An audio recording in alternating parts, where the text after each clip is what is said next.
The final Coordinator's Corner of the 2019 season is here. Where did the time go? Man, it flies by. Both Sycamore coordinators feel this past weekend against Youngstown State was one of the most complete games this year for the Sycamores.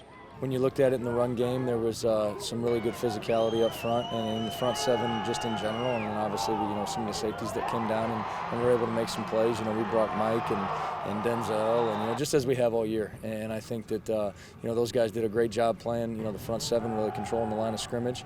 Obviously the two big plays are two that you'd love to have back, and that game is. You're a little bit more comfortable at the end, I think, if you find a way to eliminate those. One of our most consistent games, to date, in terms of probably the last 5 or 6, in terms of moving the ball and then scoring when we have a chance in the red zone.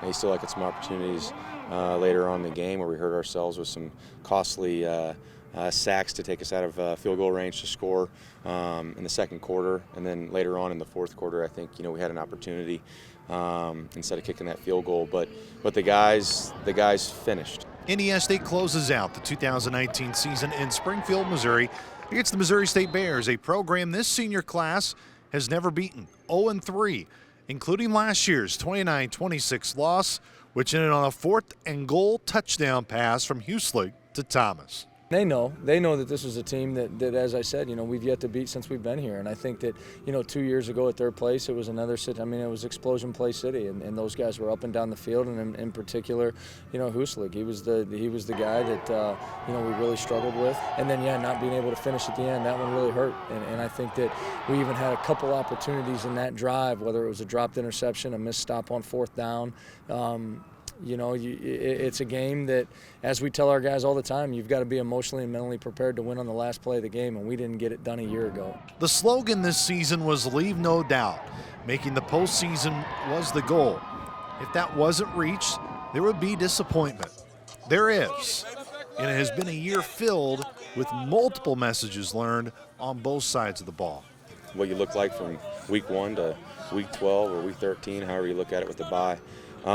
It's an evolution, and I think that's consistently, what you're challenged to do, whether you got all 11 starters throughout the entire year. You're going to be forced to do some different things, whether it's, defensive scheme, how people are preparing for you. So it's evolving that way. It's evolving with the players that we've got, and I'd say that's the word in terms of the focus we put on it is how we evolve to where we are now, and obviously where we're going to finish on Saturday, of course, like you said, but it always comes back to, like I said earlier, the players and making sure that those guys fully understand and those guys are put in position to really do well. Hopefully perseverance, and I think that when I say that, some situations where maybe some things didn't go our way early, there were some learning lessons there, whether it was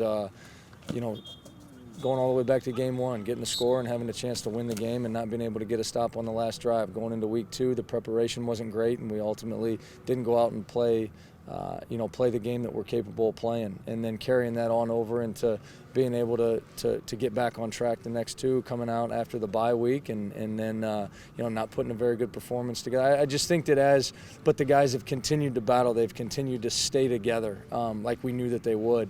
And there's a lot of great character on this football team. But I think that the one word, as I said, it'd be perseverance. I think that these guys have fought and fought and fought, and they've scratched and clawed every single week. And it was nice to see them be able to walk off this field for the last time last week on senior day for these guys victorious, and would love more than anything to be able to send them out the right way in their final game representing Indiana State University this weekend. A chance to end the season right for Indiana State tomorrow at 3 p.m. Eastern. We hope you join us on the Sycamore Radio Network. Huge thank you to Michael Switzer and Brad Wilson for joining us all year long. For more on Sycamore football, stay right here at GoSycamores.com.